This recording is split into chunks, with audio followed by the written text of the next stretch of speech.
We're going to start by removing all jewellery from our hands and our wrists and washing our hands thoroughly under warm water. We're then going to apply antiseptic soap onto our hands without the fingers touching the dispenser. We're then going to rub that into our palms 5 times and then rub it on the back of our hands 5 times.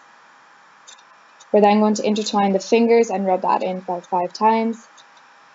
Then I'm going to put the palms together with the fingers intertwined and rub that in 5 times. We're going to clasp our thumbs and rub that in circular motions 5 times. We're then going to clasp our fist and rub that into the palms of our hands. We're then going to rinse the soap off our hands, making sure there is no soap left over. We're then going to take disposable paper and dry our hands, making sure that no soap is left over on our hands. We're then going to dispose of the paper in the bin.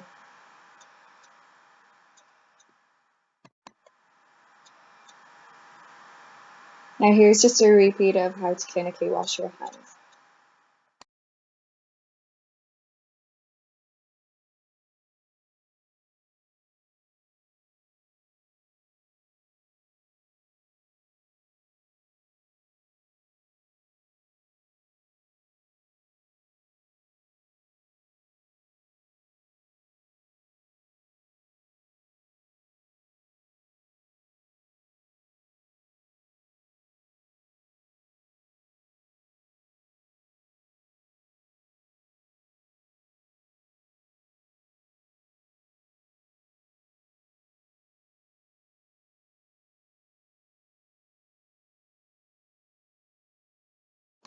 Now using an alcohol gel, we're going to show you how to do the alcohol hand rub technique.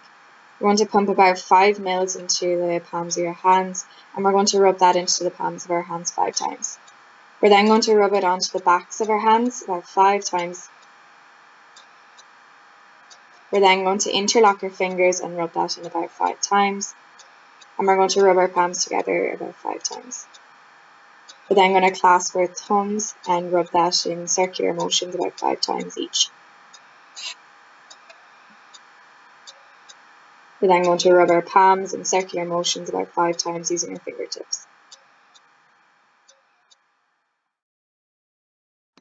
There is great importance of doing the correct clinical hand washing techniques.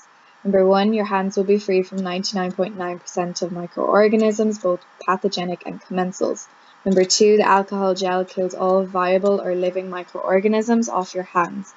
Number 3, it prevents the transmission of infection, which inevitably prevents the spreadage or the chain of infection.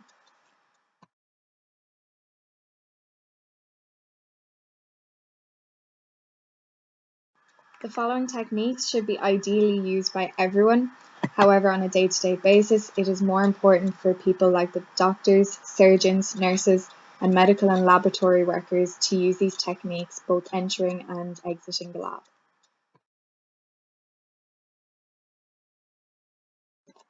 The above techniques should be used always when entering and exiting a hospital, when working in between patients and samples, entering and exiting a lab, or when handling possibly contaminated food.